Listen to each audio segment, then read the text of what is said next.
성도 여러분, 내가 이 땅에, 아니 대한민국에 태어난 것이 하나님의 은혜인 줄로 믿습니다. 어린 시절부터 지금까지 누려왔던 모든 것이 당연한 것이 아니고 모든 것이 하나님의 은혜였고, 또 지금 이 풍성함을 누리면서 사는 모든 것이 우연이 아니라 하나님의 기가 막힌 은혜였고 은혜인 줄로 믿습니다. 참새 한 마리도 하나님의 허락 없이는 떨어질 수 없다고 마태복음 10장 28절에서 말씀하신 것처럼 하나님의 모든 주권과 계획 속에서 우리의 삶과 역사가 이루어지고 있는 줄을 나는 믿습니다. 모든 일에는 하나님의 여러분 섭리가 있고요. 그러므로 고통에도 하나님의 뜻이 있습니다. 아멘입니까? 아멘. BC 483년경에요. 이런 일이 있었습니다. 아스에로왕 때 일이었는데요. 하만이는 유대인 이 모르드게가 자기에게 절을 하지 않는다고 해가지고, 여러분 에스더 3장 그 11절에 가서 보시면 왕을 찾아갑니다. 왕에게 찾아가 가지고 유대인을 다 이 멸할 수 있도록 왕이 허락해 주시고, 허락해 주시면 은 1만 달란트를 왕의 금고에다가, 오늘 우리로 말하면 왕의 이 계좌에다가 쏘아드리겠습니다. 그렇게 하니까 그래? 그러면 내 소원대로 좋은 대로 하라 하고 왕의 반지의 의인을 꽝꽝 인을 쳐서 주었습니다. 그러므로 이제는 유대 백성들은, 유다 민족들은 완전히 다 꼼짝없이 죽게 되고 멸망하게 되었습니다. 그런데요, 모르드게가 부모가 죽고 없는 어린 아이를 자기 딸처럼 여기면서 길러주었습니다. 에스더 2장 7절을 보면 그래 나옵니다. 양육의 전은 잘 키워줬어요. 에스더가 하나님의 은혜로, 그런데 신기하게 왕후가 되었습니다. 그래서 그 에스더를 딸처럼 키워준 이 왕후에게 모르드게가 찾아가서 한 말이 있습니다. 4장 13절에 나오는데요. 네가 왕궁에 있다고 말이야. 너 혼자, 너 홀로 목숨을 건질 것이다. 나 혼자만 나는 살 수 있을 것이다. 그렇게 생각하지 말아라. 그리고 아주 충격적인 말을 하나 하는데요.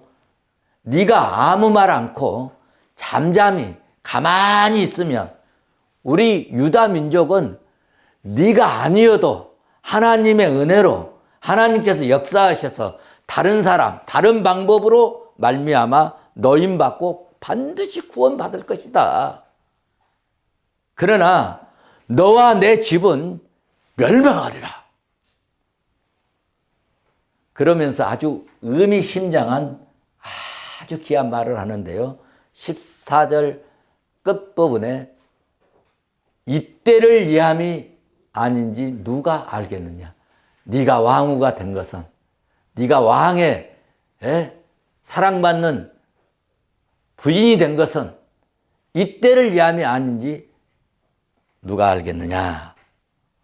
그렇게 말했습니다. 사랑하는 성도 여러분, 에스더를 보아도, 에스더를 여러분 보면 모든 것이 우연이 아니라 사사건건이 하나님 뜻 가운데, 하나님 계획 속에서, 하나님 섭리 속에서 행해진다는 것을 우리는 쉽게 이해할 수 있습니다. 제가 그 대목을 조금 짚어드린다면 봐보세요. 수상궁에 이 희한하게 아하스에로 왕이 왕으로 이렇게 즉위를 했어요. 그리고 왕이 자기의 이 부함과 또 그 위엄의 혁혁함을 이렇게 나타내려고 무려 며칠 동안 잔치를 했냐면은 180일을 잔치를 벌였습니다. 그리고 잔치 이 끝 무렵에 자기 왕후가, 자기 부인이 너무너무 아름답고 용모가 보기가 좋아서 그걸 이제 대신들에게, 백성들에게도 자랑하고 싶어가지고 그 왕후를 잔치자리에 나오게 합니다. 불러내요. 명령을 합니다. 그런데 왕후가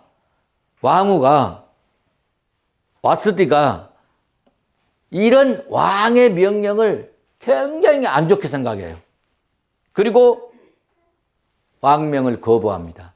그때 당시는 왕명에 거절하고 거부하고 명령에 불복절하면 사형이고 죽임을 당합니다. 그럼에도 불구하고 왕후가 안 나가는 거예요. 그러니까 와스와 이 에로왕이 막 화가 막 불같이 일어나는 겁니다. 그래가지고 왕후를 어떻게 해버리냐? 폐위시켜버려요. 버려버린 겁니다. 그리고 포로로 잡혀온 이 아스다가 어찌저찌 해가지고 왕으로 채택이 되는 것입니다. 이런 일들이 여러분 우연이겠습니까? 모르드게가 부모가 죽고 없는 에스더를 자기 딸처럼, 자기 살기도 바쁜데 딸처럼 여기고 딸처럼 생각하면서 잘 키워줬습니다. 하만이가 또 모르드게를 죽이고 싶어가지고 모략을 꾸민 일들이 우연이 아니라 하나님의 섭리였고 하나님의 은혜로 된 일이라는 것입니다. 자, 그러면 에스더가 보인 반응은 이제 뭘까? 4장 16절부터 이제 나오는데요. 에스더가 왕의 허락 없이는, 왕의 부름 없이는 왕에게 만약에 나가면 불러서 안 와도 죽이고 허락 없이 왕에게 가도 죽이는 그런 시대입니다. 그런데 모르드게가 왕에게 이 사실을 지금 하만이가 우리 유다인들을 다 죽여버리겠다고 하는, 멸절시켜버리겠다고 하는데 나도 유다인이므로 나도 죽게 됩니다. 그러니 살려달라고 가서 얘기해라. 이 얘기를 하러 지금 모르드게가 얘기했는데 왕이 부르지 아니했을 때 나아가면 죽습니다. 그런데 이 에스더는 모르드게의 이 부탁을 듣고 왕에게 나가겠다는 거예요. 그러면서 내가 가서 죽으면 죽겠습니다. 내가 죽으면 죽으리라. 한번 받아서 합시다. 죽으면 죽으리다. 참 여인인데도요 멋있잖아요. 이런 게 멋있는 것입니다. 결과가 어땠습니까? 왕이 에스더를 죽였나요? 죽이지 않았습니다. 오히려요, 왕이요, 시간이 없으니까 요약해서 함축식서 말씀드린다면, 왕이요, 말을 잘 안 하고 있으니까 뭘 원하느냐? 재산 절반 주겠다. 나라 절반이라도 다 줄 테니 말해라. 네 소원을 얘기해라.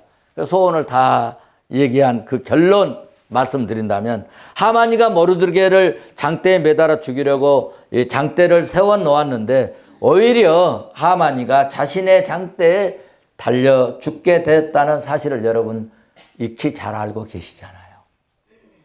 여러분, 하나님은요 역전시키는 하나님이신 줄로 믿습니다.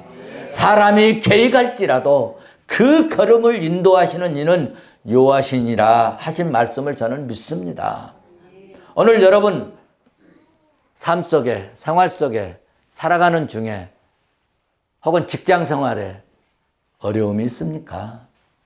그렇다면 사람이 웅성웅성대는 산에, 기도원에 이런 데보다는요, 제가 생각할 때 제 개인적인 신앙으로는 조용한 시간에 보혈의 피가 흐르는 예배당에서 주님을 찾고 주님을 만나보세요.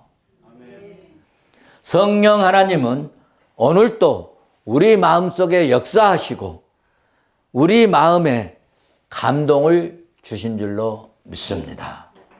성령 하나님은 오늘도 우리에게 세미한 음성을 주신 줄로 믿습니다. 우리가 지금 사도행전을 이제 공부하고 있는데요. 사도행전을 보시면 성령의 이끌림을 받은 중요한 인물 몇 사람들이 쫙 이렇게 나오는데요.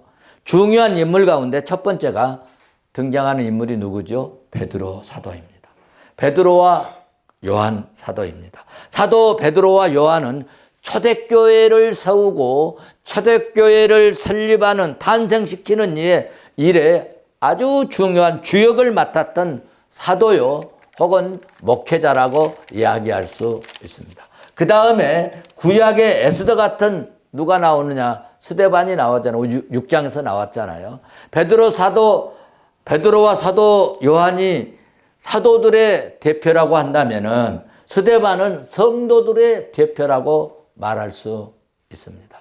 우리가 6장에서 본 것처럼 스데반은 성령과 지혜가 충만한 사람이었다고 말하고 그는 믿음의 비밀을 가졌다. 복음의 비밀을 가진 자였다고 말씀하고 있습니다.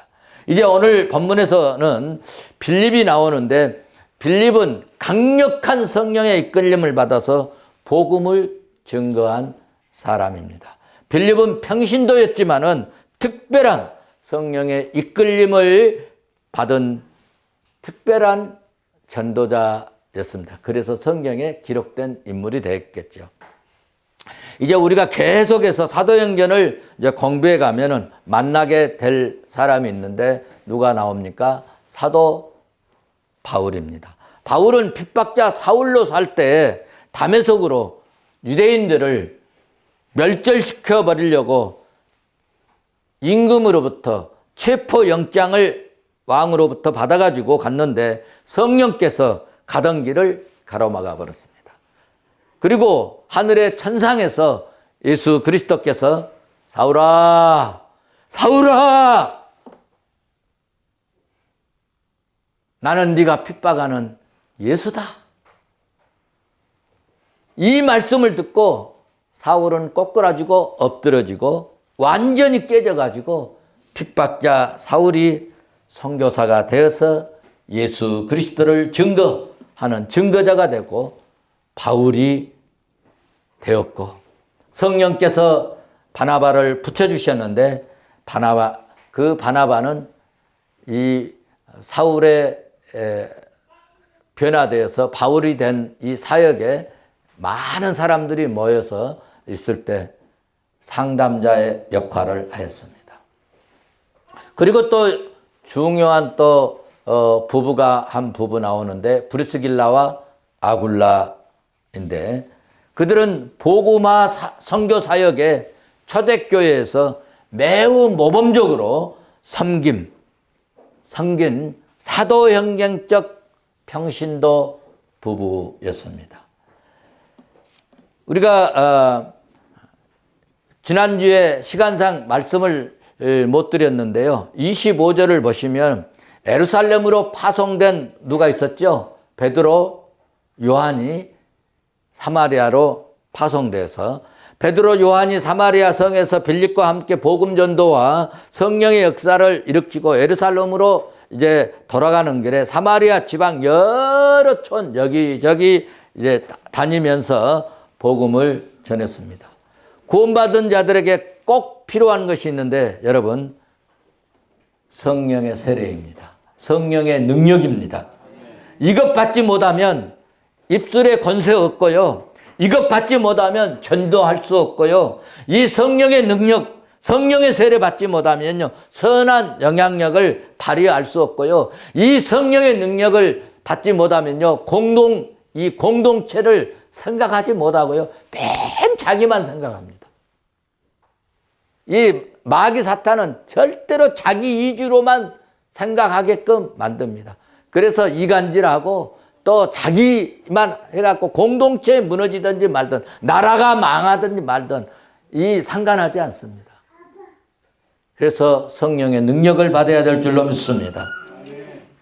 우리 푸른성교회 성도들은 성령의 능력, 성령의 세례, 성령의 충만함 받아서 선한 영향력을 끼치면서 전도자가 될 수 있기를 주의 이름으로 축원합니다.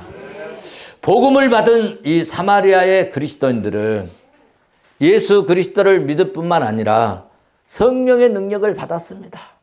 그러니 그 지역의 병자들이 고침을 받고 나음을 얻고 더러운 귀신 들린 이 사람들이 귀신이 쫓겨나가고 막 기적이 일어났습니다. 그러니까 전도할 맛이 나지 않겠습니까? 그러지 않겠어요? 복음을 증거하고 이제 막 전도하면 막 신이 나고 참 재미가 있습니다.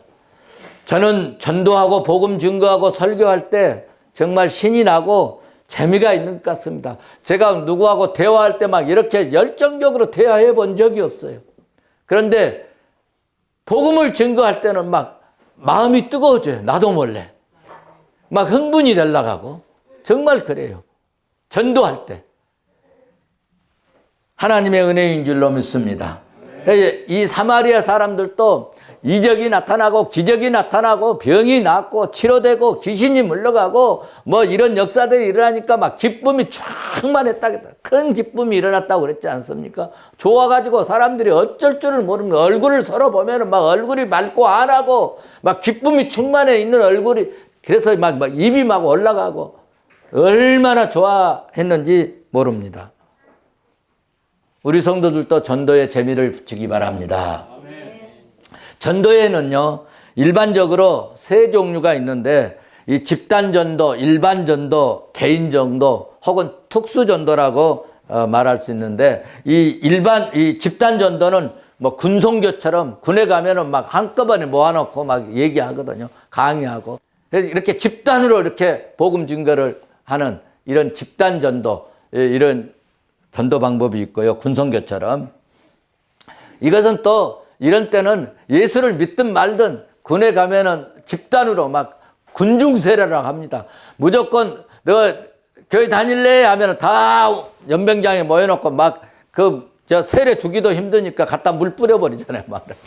물 뿌리고. 그리고 세례 줬다 하고, 그리고 세례를 받았다 하고, 그리고 이제 나오는 군인들이 많이 있습니다.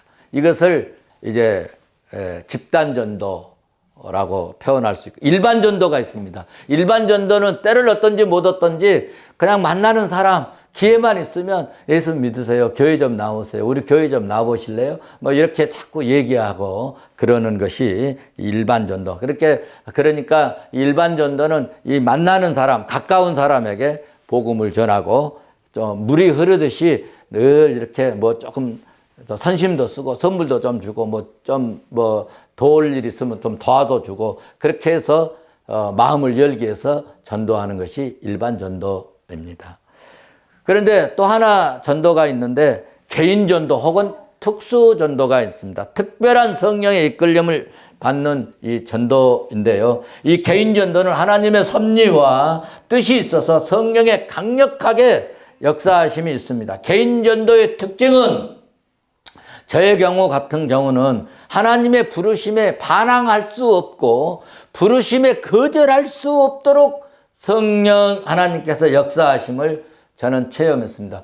이 개인 전도는 정말 하나님의 부르심에 반항할 수 없고 저항할 수 없고 부르심에 거절할 수 없도록 성령님이 강력하게 역사해서 따를 수밖에 없도록 희한하게 걸어가게 된다는 것입니다. 예를 들자면 아브라함은 경우 보세요. 부르심에 현실적으로 전혀 맞지 않았습니다. 아니 친척 아비집을 떠나라. 그때 당시 아비집 떠나고 친척 떠나고 고향 떠나면은 그 반 죽음입니다.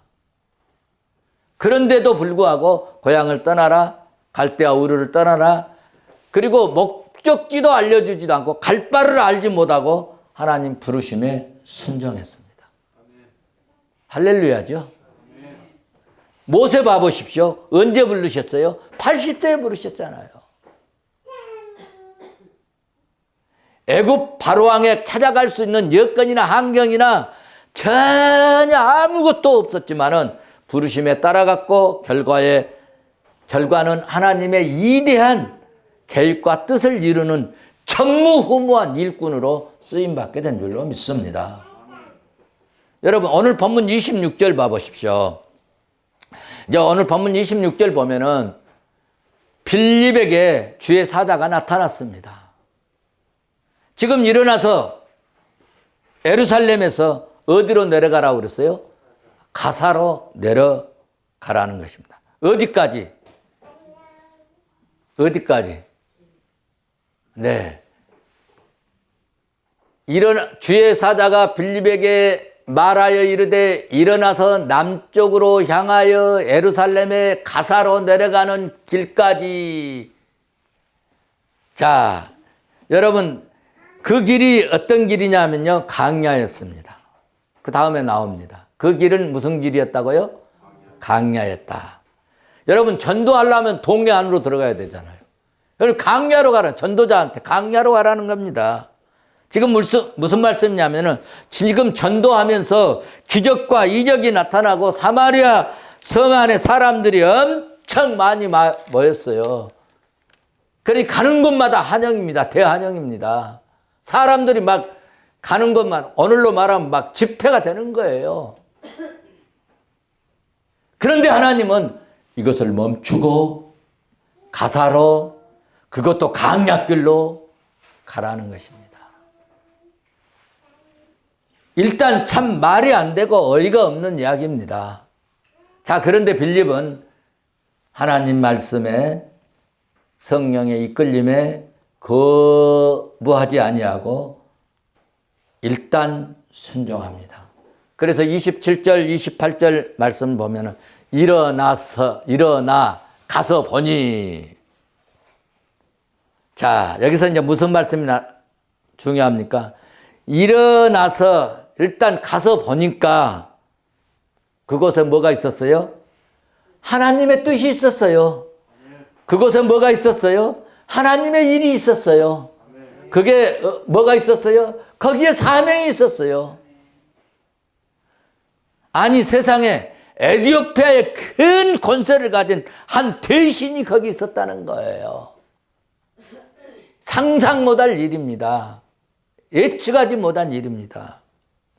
저도요, 주의 일하다 보면 참 신비로운 체험을 많이 합니다.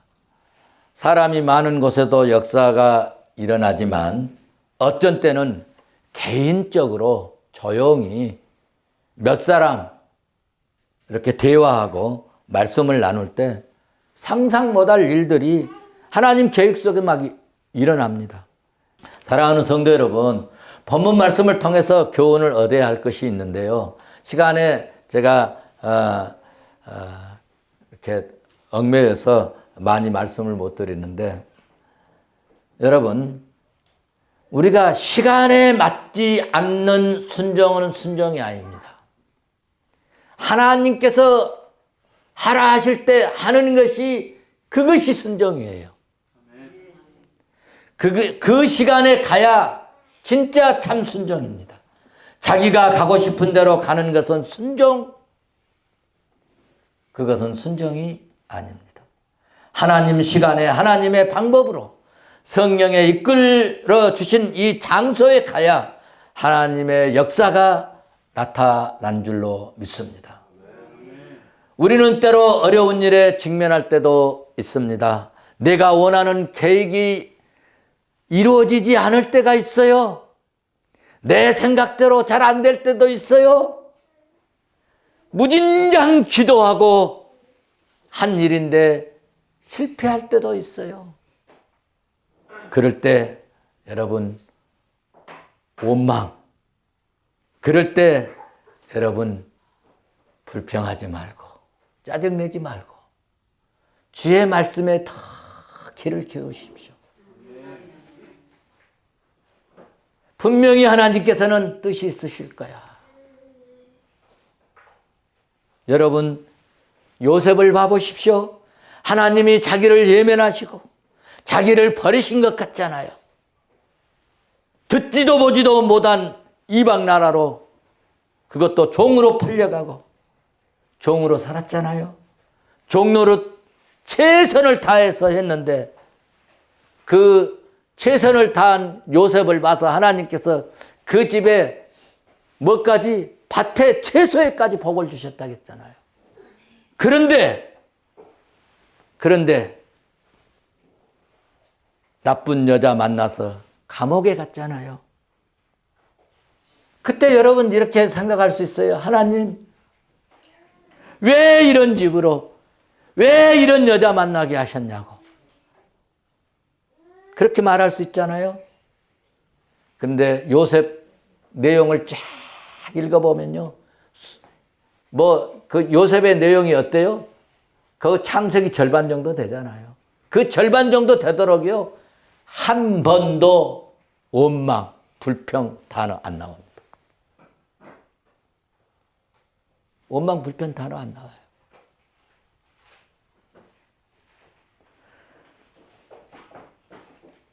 간식 가지고 형들에게 간 사건, 애굽으로 팔려간 사건, 종살이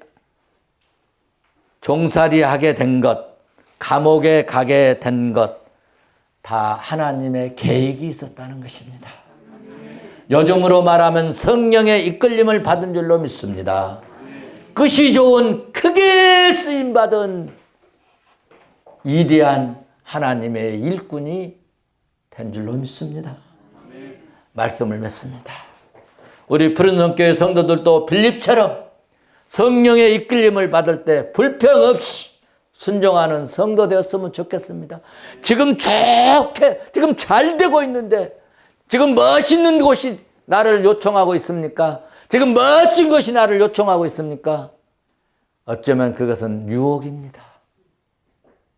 지금 안 좋은 것 같고, 힘든 것 같고, 답답한 것 같고, 이게 뭐야, 이게. 그런 것 같아도, 거기에 하나님의 일이 있습니다.